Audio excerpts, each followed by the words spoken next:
I'm Maya MacGuineas. I'm the president of the Committee for a Responsible Federal Budget. And I'm inspired by two things I'm going to say. One, I don't want to be too ass-kissy here, but I'm inspired by students. I'm inspired every time I talk to young people, and they are so excited and knowledgeable and energetic and pursuing their different things. And I want to go back to college and be the kind of student who I meet these days. So that's one of them. The other thing I'm inspired by is there are a lot of groups out there that do what's called bridge building, which is finding ways to build connection between people, and in particular, people with different perspectives. I'm sure we'll talk about this because it's on my mind a lot these days, but I love diversity of opinion. I love the fact that we are all able to think through our own ideas and come up with our own thoughts. And I'm really troubled by the fact that right now our country is so divided by people finding that threatening instead of exciting. And there are a lot of groups out there that do what's called bridge building, where they're trying to find new ways to talk, to be curious about ideas that are different. And those groups really inspire me because they are trying to be open-minded and make that the strength that I think this country should have.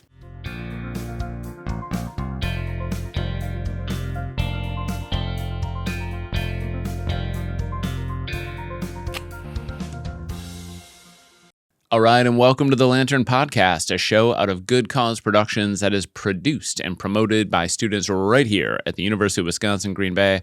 I'm your host, Ryan Martin, and I've got a great guest for you today. She is the president of the Bipartisan Committee for a Responsible Federal Budget with areas of expertise in budget, tax, and economic policy. As a leading budget expert and a political independent, she works closely with members of both parties and serves as a trusted resource on Capitol Hill. She testifies regularly before Congress and is published in the Washington Post, the Wall Street Journal, the New York Times, and the Atlantic. She also appears regularly as a commentator on television. Please welcome Maya MacGuineas. I mean, it still hits me hard because I think we've all been engaged in it too, where I've said things that are different opinions than friends of mine and gotten such strong pushback from people who I love, and they love me, and yet it feels threatening, and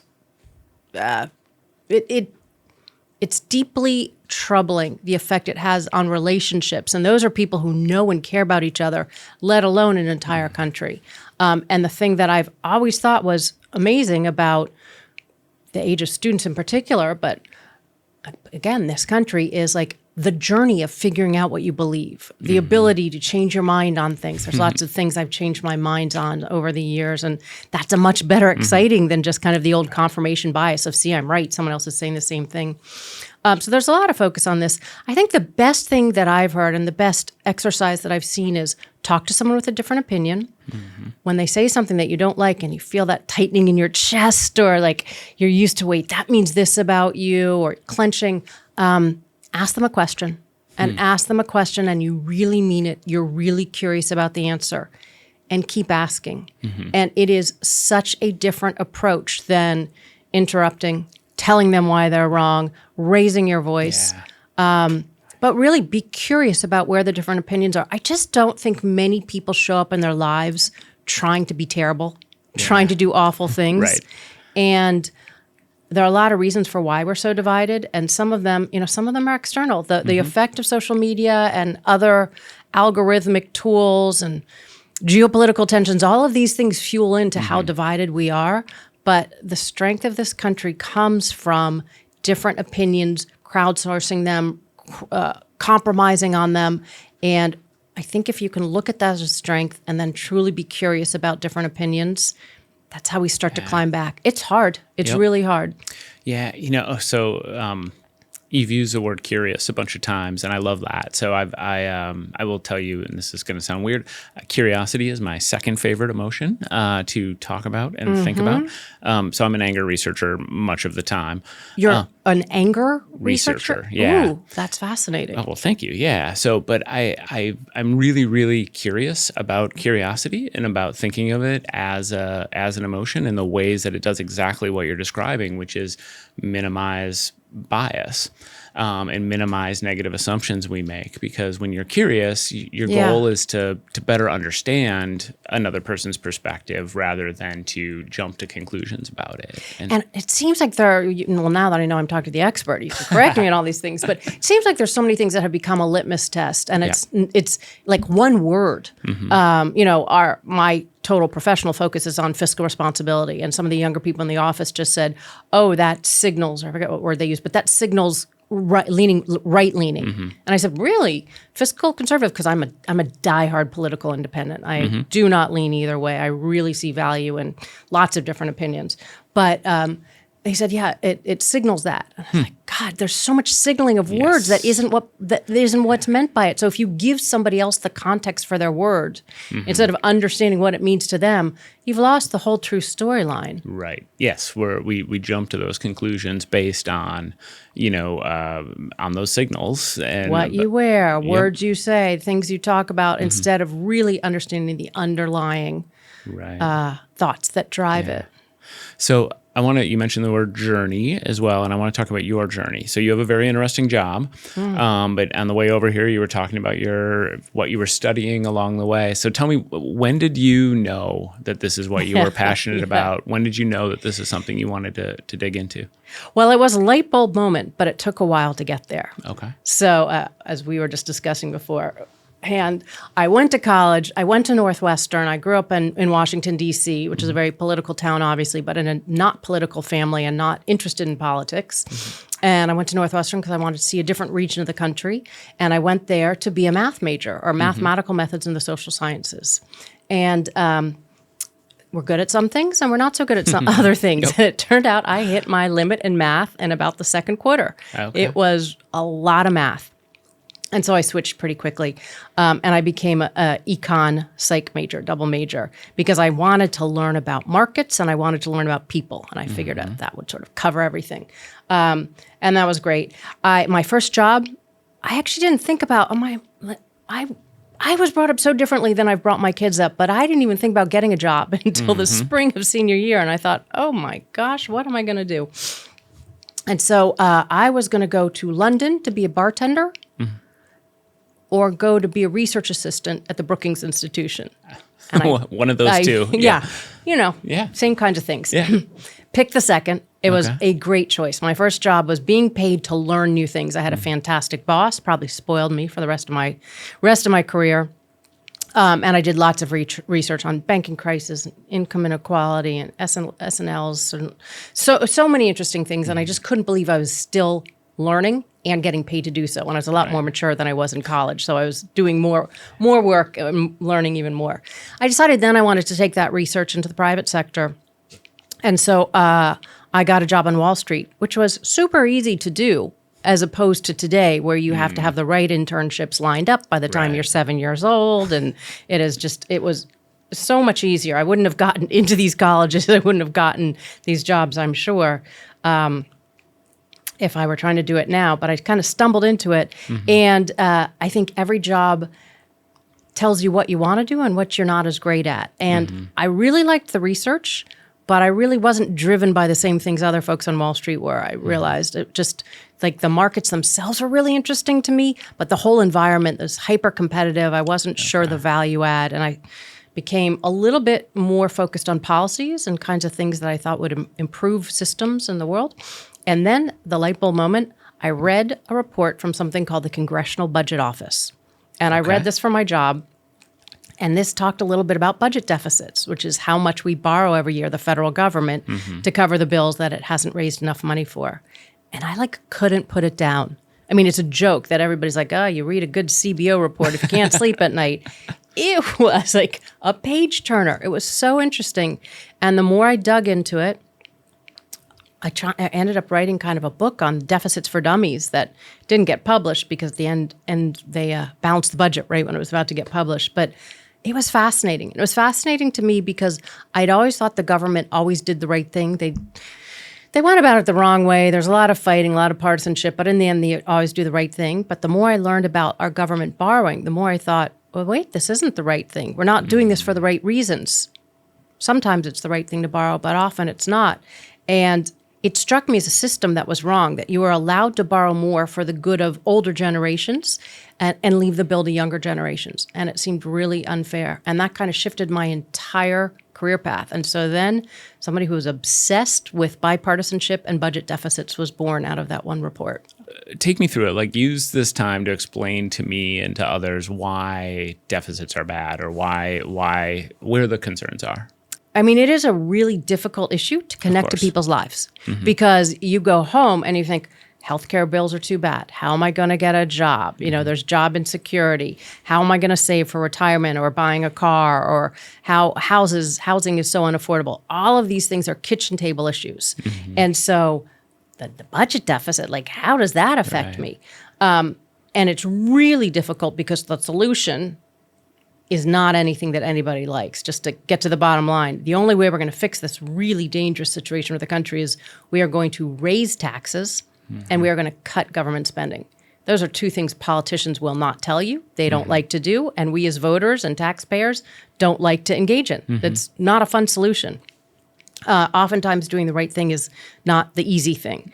But so the reason it matters is running big budget deficits, particularly not when you're borrowing for investment, but for consumption, which is almost all of what we do. We spend $6 per senior on every one we spend on children under 18 years old. This is a consumption-focused budget. But so when you do that, you ultimately end up slowing your economic growth so that your standard of living grows more slowly. We're actually all poorer today than we would have been if we hadn't borrowed so much. It's hard for people to get upset about the fact that they could have been more well off, right? It's the counterfactual. You don't worry about that. But the economy grows more slowly.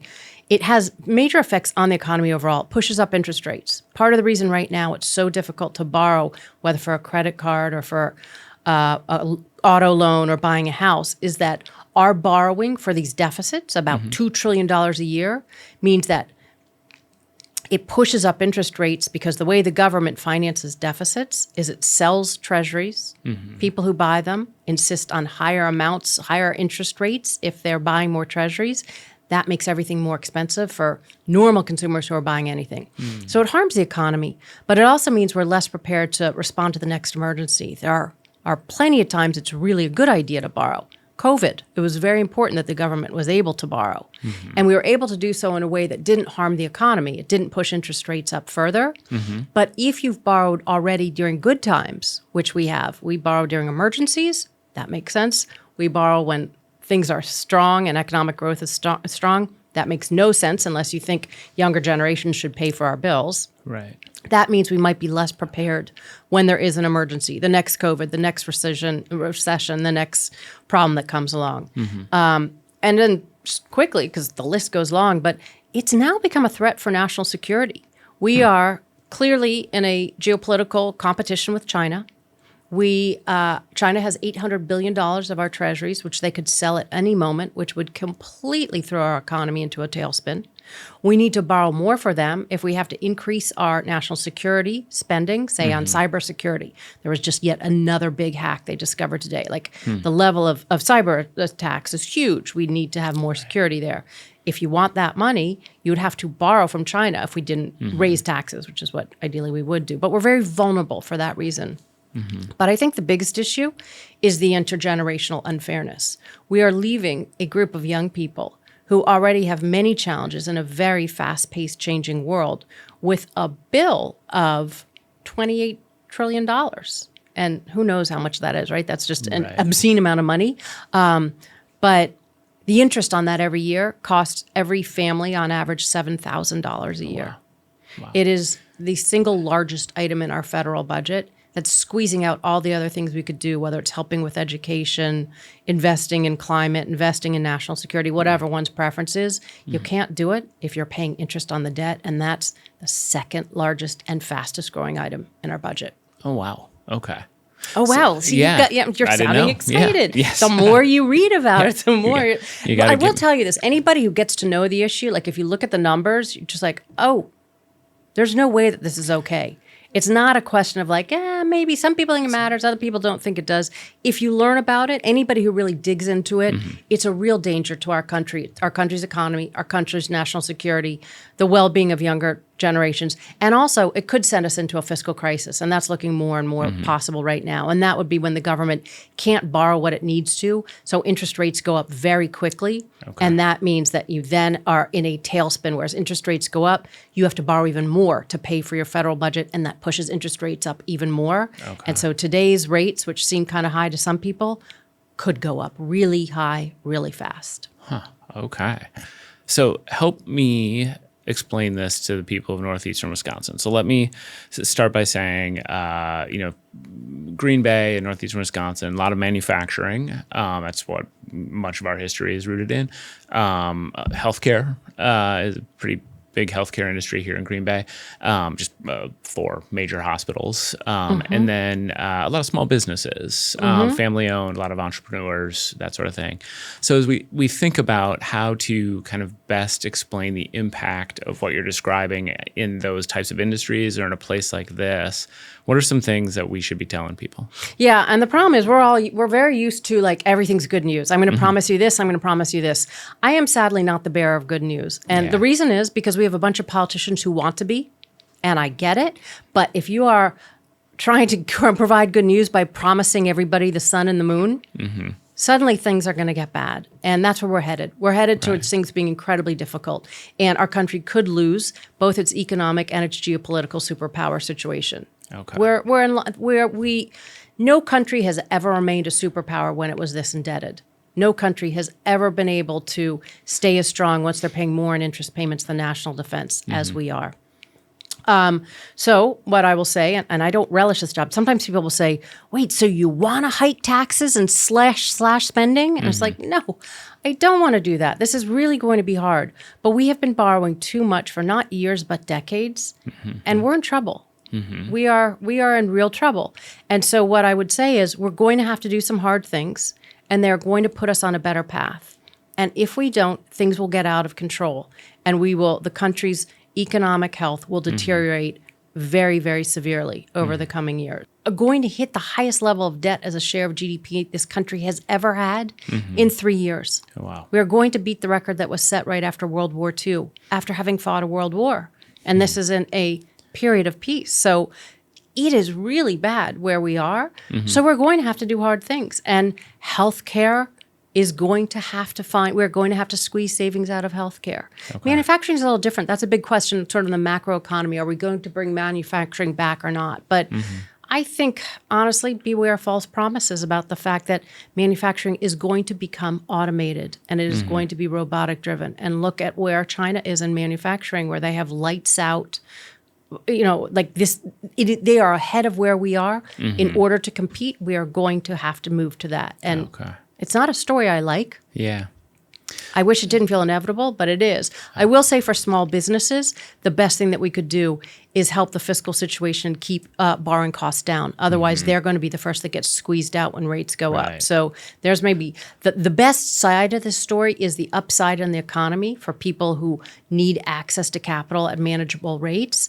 But I just don't want to sugarcoat it, because I think what we are suffering from is years of politicians sugarcoating us everything. Hey, don't worry, here's your tax cuts. Oh, you can have all of this. You should be outraged, so you should have more of this and pay less of this. And somebody has to be the adult in the room, and the adult says if we want to do something, we have to pay for it. So we're going to have to make some tough choices all around. It's not going to be easy, but the payoff is so significant in terms of the path that will put this country on in terms of continued growth and increased prosperity compared to the decline that we will almost certainly be on in rather quick order as people are starting to get more and more concerned about these record debt levels we're hitting. So is it, in your opinion, just is it a lack of political will that is preventing us from? It is. Yeah. It is. Okay. I went to policy school. Oh, I forgot to say that part of the story, but I had just a fantastic time in graduate school studying public policy. We know the policies to fix this. Maybe the most complicated is healthcare. That one's still really tricky.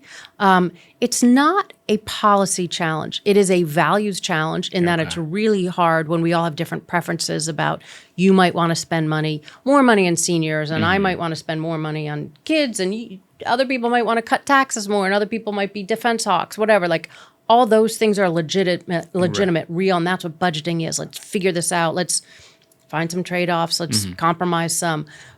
So there's values differences, but quite frankly, we are now at the point where our political class is so unwilling to make the choices that are necessary. Right. It is a failure of fiduciary responsibility. And I've had more than one politician recently say to me, we're not going to be able to do this until the crisis hits. And I know I said, when you get tense and angry, ask questions.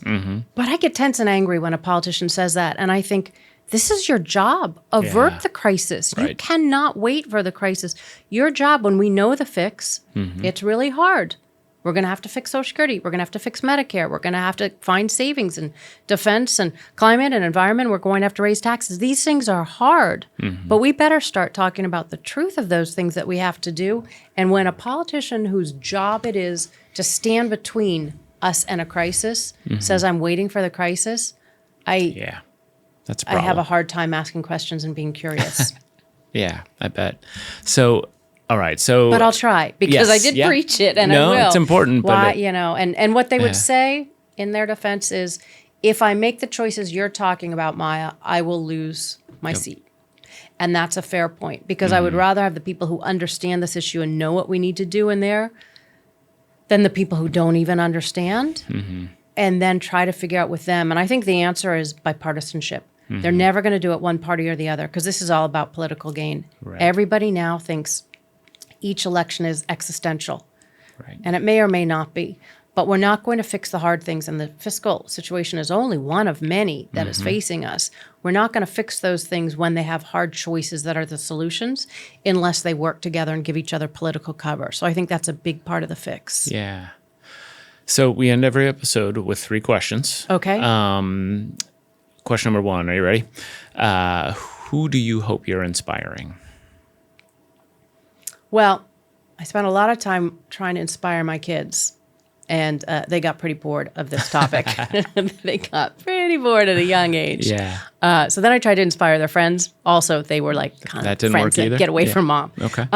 No, I honestly, I actually think who I'd like to inspire is people, is our political leaders to work together. I think nothing matters more right now than them realizing that nobody has a monopoly on being right. And back to where we started, but understanding each other. I was in a really impressive meeting yesterday with 2 members of Congress who were talking about what they thought about the government shutdown, which was going on. And they both had completely different takes on it, and they were kind of learning from each other. I really hope to encourage them to work together. They have meetings, Republican only, Democrat only, almost all the time. I think they should stop that 100%. I don't think you should have a meeting with your party. I think you should have a meeting with your members of Congress, Right. with your committees, with people who are in same caucuses and interested in the same topics. But this is not about party. This is about country. And so I don't know that I would inspire them, but I'd really like to nudge them to Right. work together and make Yeah. some hard choices and put the long term in front of the short term and the immediate political cycles. Yeah. So what is a book, a movie, a piece of art that has sort of changed your life or had a big impact on you? This answer is so not satisfying.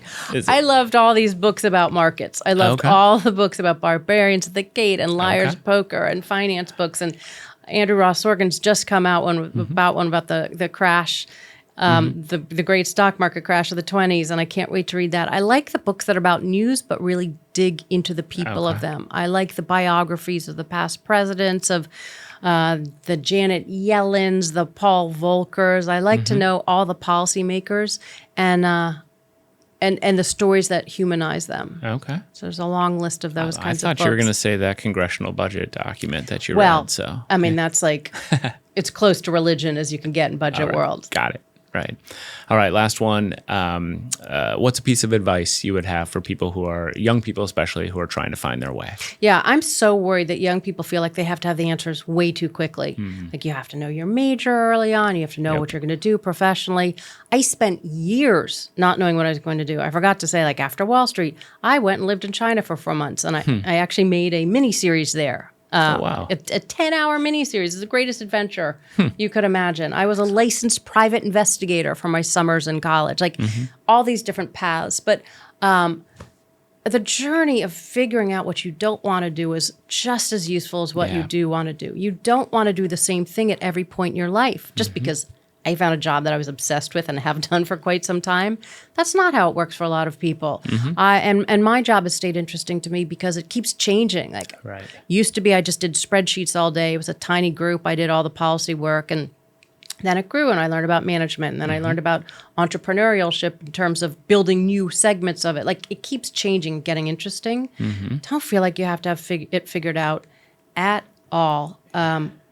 The journey is the reward, and the world's changing a lot. The world is changing a lot, and anyone who thinks that they have it figured out today is going to be Right. rudely surprised.